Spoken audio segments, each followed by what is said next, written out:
Iran से भारतीयों के पहुंचने का सिलसिला लगातार जारी है। ऑपरेशन सिंधु के तहत लाए जा रहे हैं छात्र। तो रात करीब 11 बजे ईरान से दिल्ली पहुंचा है विमान। 290 छात्रों को लेकर दिल्ली ये विमान पहुंचा है। ऑपरेशन सिंधु के तहत लगातार भारतीयों के वापस लौटने का सिलसिला जारी है। 290 छात्रों के साथ दिल्ली जब ये विमान पहुंचा तो उसकी तस्वीर आपको दिखा रहे हैं। तो युद्धग्रस्त क्षेत्र में फंस गए थे ये लोग और इनकी वतन वापसी हो रही है ऑपरेशन सिंधु के तहत।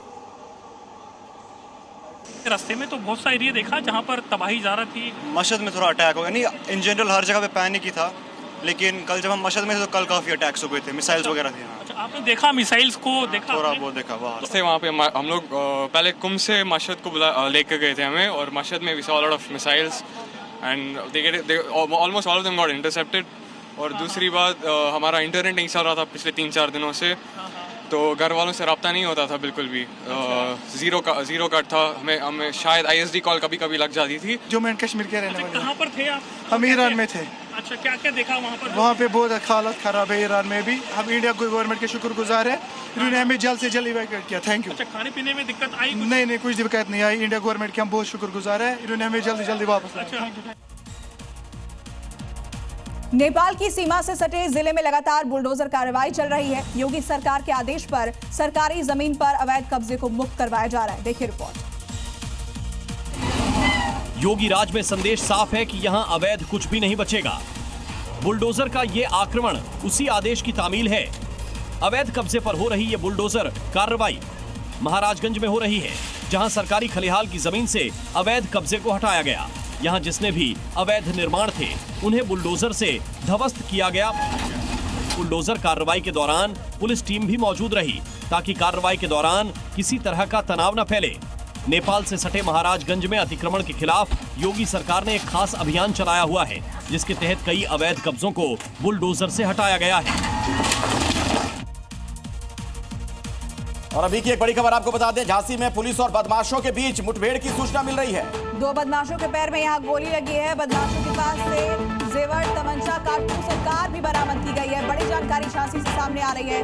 2 बदमाशों के पैर में गोली लगी है, इसके बाद उन्हें गिरफ्तार किया गया है। तो झांसी से बड़ी खबर आ रही है, पुलिस और बदमाशों के बीच मुठभेड़ हुई।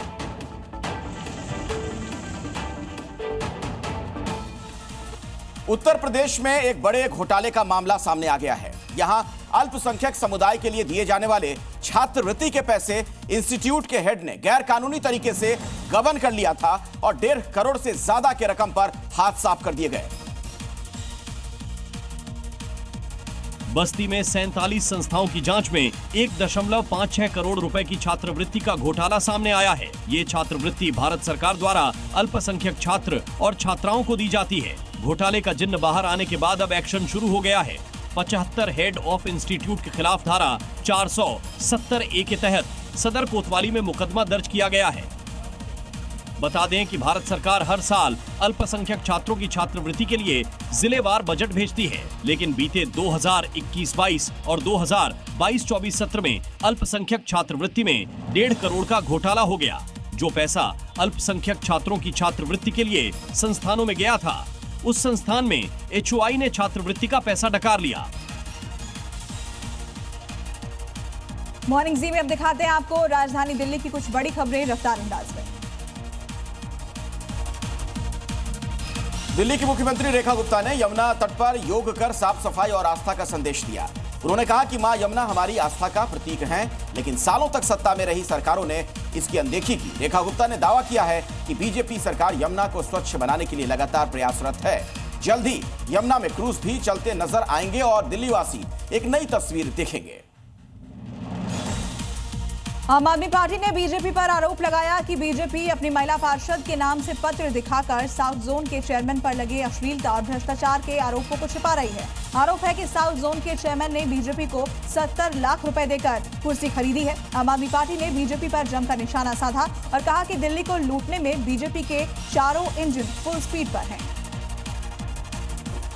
उत्तर पूर्वी दिल्ली के सीलमपुर में तेज रफ्तार का कहर देखने को मिला है। देर रात तेज रफ्तार मिनी ट्रक ने डिवाइडर तोड़ते हुए पहले सड़क किनारे खड़ी कार को टक्कर मारी, फिर महिलाओं और बच्चों को कुचल दिया। हादसे में 4 से 5 लोग गंभीर तौर पर घायल हो गए। मौके पर मौजूद लोगों ने ट्रक चालक को पकड़कर पुलिस को सौंप दिया है। पुलिस ने ट्रक जब्त कर मामला दर्ज कर लिया, जांच जारी है।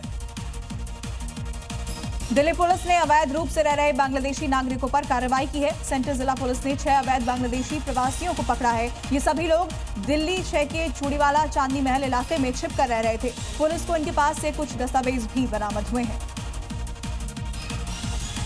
दिल्ली के चांदनी चौक में सौंदर्यीकरण के नाम पर खर्च हुए 130 करोड़ रुपए अब सवालों के घेरे में है। जगह जगह टूटी जालियां, काले पड़ चुके पत्थर और गंदगी ने इसकी तस्वीर बिगाड़ दी।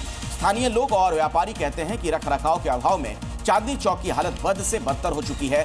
हर दिन यहां देश विदेश से सैकड़ों पर्यटक आते हैं, लेकिन बदहाल व्यवस्था दिल्ली की छवि को नुकसान पहुंचा रही है।